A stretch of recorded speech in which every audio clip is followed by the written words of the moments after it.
So I know for a fact that I have the it factor, whether fans want to say it or not. I'm there on Raw, working with Trish, working with Becky for a reason. That's because Hunter knows I can hang with him.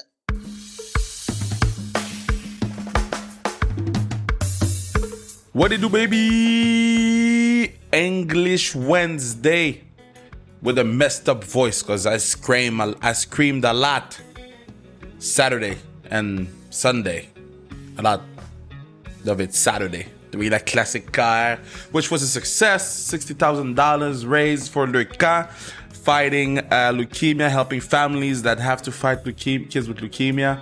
An amazing day, top to bottom, from 9 a.m. to 4 to the after party to the after party to the after party to the after party. It was an amazing moment, and I'm very happy that we have the chance to share these moments with people that we love, people that we care about, and for a great cause. So thank you for everybody that showed up in a few podcasts, or maybe next week we'll get a chance to speak more about that. But today I just wanted to say thank you so much.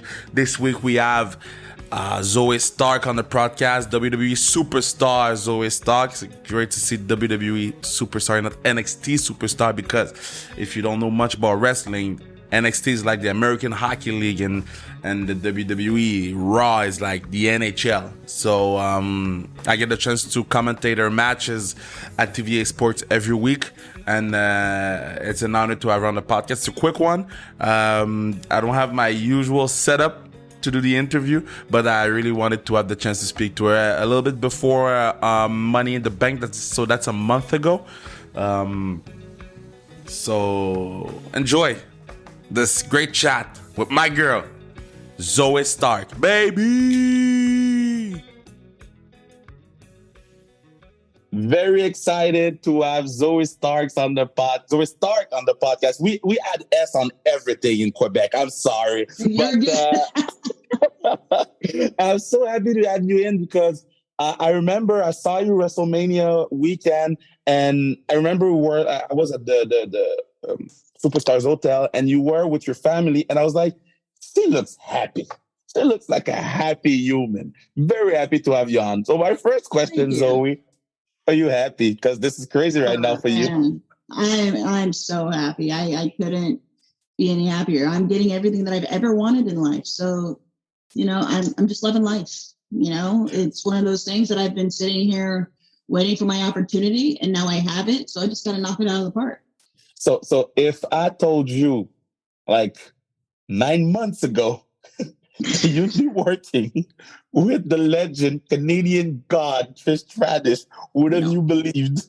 No. I'd be like, how was that call? You're crazy. There's no way. There's no way in hell I'd be working with Trish Stratus. Never in my mind did that even, that never crossed my mind. So to actually work with her and learn from her, it's great, dude. It's so cool.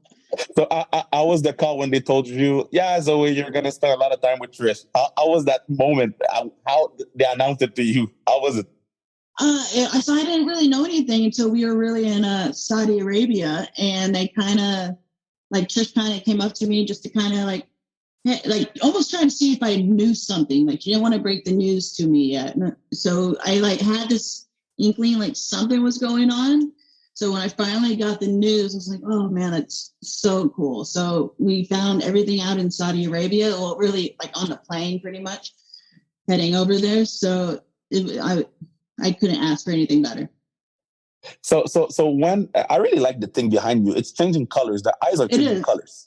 What is this? Yeah, so it's a Buddha, and my husband, he loves lights. So we bought a IKEA strip that changes colors, and we taped it to the back of it, and now it's on 24/7. It never turns off. That's awesome. Okay, so how did it go? Because I get to work with legends in my line of work, and it's always I'm very happy to work with you, but at the same time, I don't want to mess up. Yes. How is it for you?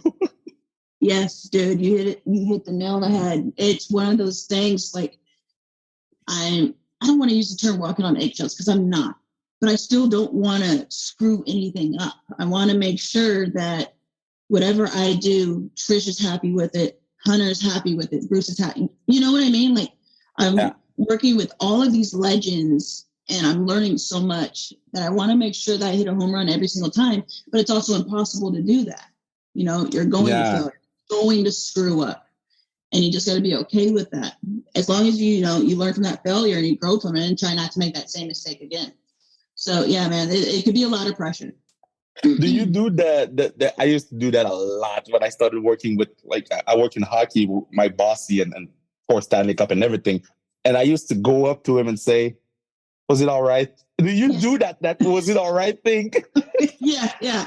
I after every match, Mr. Regal, he's in the back, and I go straight up. He's the first one I always go to. And I look at him, I'm like, so was that okay?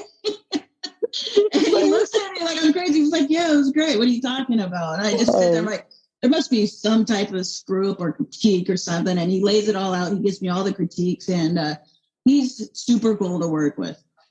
I remember, so I do the commentary in French for Raw in Quebec, and I remember I think on the 1 hour feed we got your first promo. I knew you were there, obviously, because I watch on the Monday. We go on Wednesdays. We had your first promo. We had your first match, and I was so excited because you looked like you owned the moment. You look like, this is my house and I ain't going anywhere. If they want to take me out, they better call the police. When you did that snap move at the end, I was like, okay, she's in. How was it walking down that curtain, seeing Hunter, Regal, Bruce, everybody, and knowing that, hey, this is it now. I'm on Raw. I'm on Raw. It's such a cool feeling, and that's one of the things that's like, you got to show confidence there. You can't show that you're insecure or anything. Whether I own the place or not, I'm going to show you that I own it and make you believe that I own it, because in here I really do. Right. So every time I walk down that aisle, I'm going to have that confidence, knowing that I know what the hell I'm doing and nobody can tell me otherwise. So it's so cool to be able to work with all of them and show them that I can hang. I can hang with the best of them. I'm hanging with Becky Lynch and Trish Stratus right now. Yeah. It's crazy. Yeah. So I know for a fact that I have the it factor, whether fans want to say it or not. I'm there on Raw, working with Trish, working with Becky for a reason. That's because Hunter knows I can hang with them. Okay, now I'm a big gear guy. I love gear. Like, I dress bad in life, but I love gear. Now, I remember the first time I saw that. Yeah, bad in life, but I love the gear. I remember when I saw you with the half sleeve and full sleeve thing, I was like, oh, wait, what? And it grabbed my attention. So how important for you is the gear aspect of it all? So when I first started, I did not started as far as on the indies. I didn't realize how important gear was, so I would I'm very cheap. I like to spend, I don't want to spend any money, right? Doesn't matter how much I make, I don't want to spend it.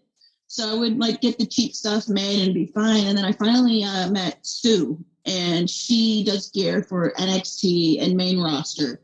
And I started working with her, and she got to know me to the point to where I could just say, Sue, I don't know what I'm doing. So here's the color scheme I want. Go. Creative freedom. Go do your own thing. And I'll send her some messages and stuff. But every single time I get a new piece of gear, I never know what it is. It's always a big surprise. Wow. Yeah, always. So this is all her creative freedom. I'll just give her the colors, and she says, okay, cool, I got you. So she's been super cool. And I got to say, as far as the jacket goes, I was watching a music video for Papa Roach. And the singer, he had a leather jacket on. It was two colors. It was black and red. I was like, dude, that's really cool. I don't feel like a lot of people really do that. So maybe we throw that in there. And then I was talking to my husband about it, and he was like, I really want you to show your arms off. So I was like, all right. So what's unique enough to where it's not, yeah, man, right? What's unique enough to where it's not just your normal leather vest, or it's not just a full vest. And we were just talking, and the idea just came to cut one sleeve off. And so we just pretty much ran with that. That's awesome. Okay, so Money in the Bank, it's coming. And when I was younger, my favorite pay-per-view always been Royal Rumble. Yeah. And now the youngest generation, more and more I speak to them, I meet them, they get so excited for Money in the Bank. And I understand why, because Money in the Bank is special. But they love WrestleMania, but Money in the Bank, they get excited because you know that the person that wins this thing is one of the next ones. Yes. Now, to be a part of this match and to put your body on the line like you're about to, how do you prepare? Because you will fall out of that ladder. Oh, yeah, man. There's no way. You can't prepare for a ladder match. There's no way. You can't. Ladders are not trustworthy. They're not going to stay in that same spot that you put them in. They break, they fall, anything and everything can happen to them. This is going to be my third ladder match within, like a year and a half, 2 years. That's so crazy. At this point, I kind of know how ladder matches work. So you just got to go in there knowing that things are going to go crazy and what you think is going to happen isn't going to happen. So you just go with the flow.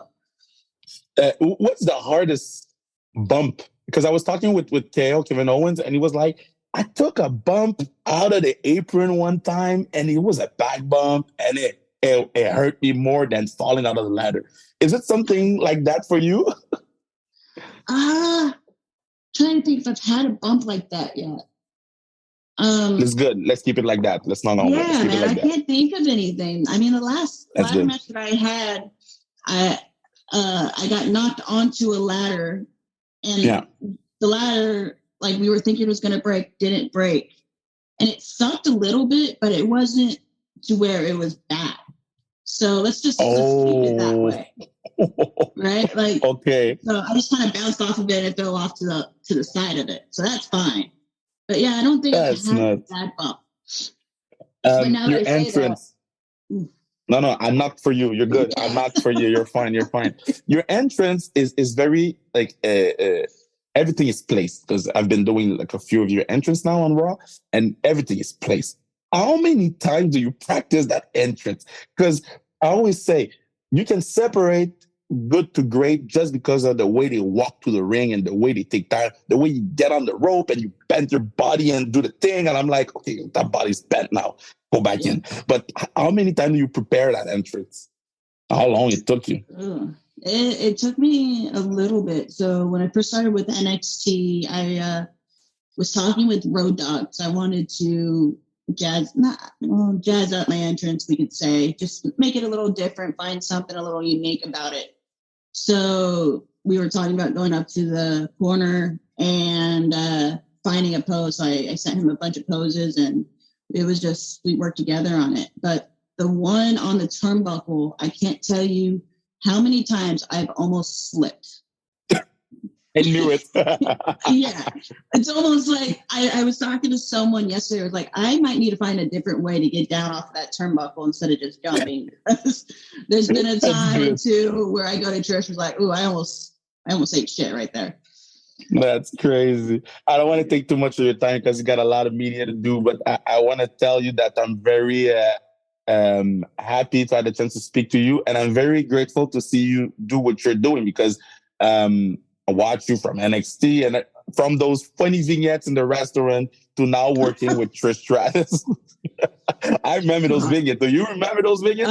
I definitely remember those vignettes. I think I heard Trish was watching one, and she was just like, "What the hell is going on in this restaurant?" I was like, I don't know. It wasn't my idea.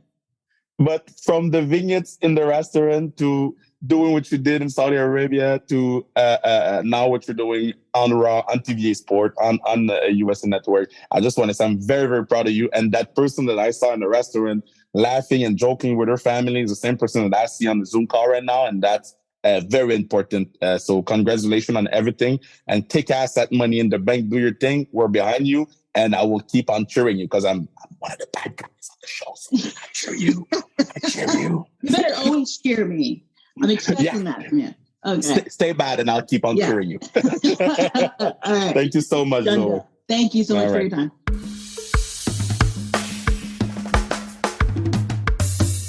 Yeah, what a chat with Zoey Stark. What a woman. What a woman. She is badass and she's fun. remember when I saw her with her family during WrestleMania weekend, it was great to see her smile and great to see you be comfortable, and she's getting it right. She is slowly by slowly showing everybody what she can do. What we saw in NXT, what we saw in the independence level.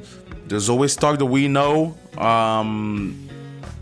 Y'all haven't seen half of it yet. So, and not because she doesn't want, because it takes time to people to, she doesn't get 30 to 40 to 45 minutes of TV time every week. She gets her 10, 20, and she's murdering it every time. And I'm very proud of her, very proud of what she does. And it was my honor to receive her on my podcast. She's the third WWE superstar that we get on the podcast. And it's pretty cool because all of them have been women's superstars, so WWE Superstar. So it's pretty cool to continue our legacy of supporting women's sport, but doing it in a way where we get to have international superstar.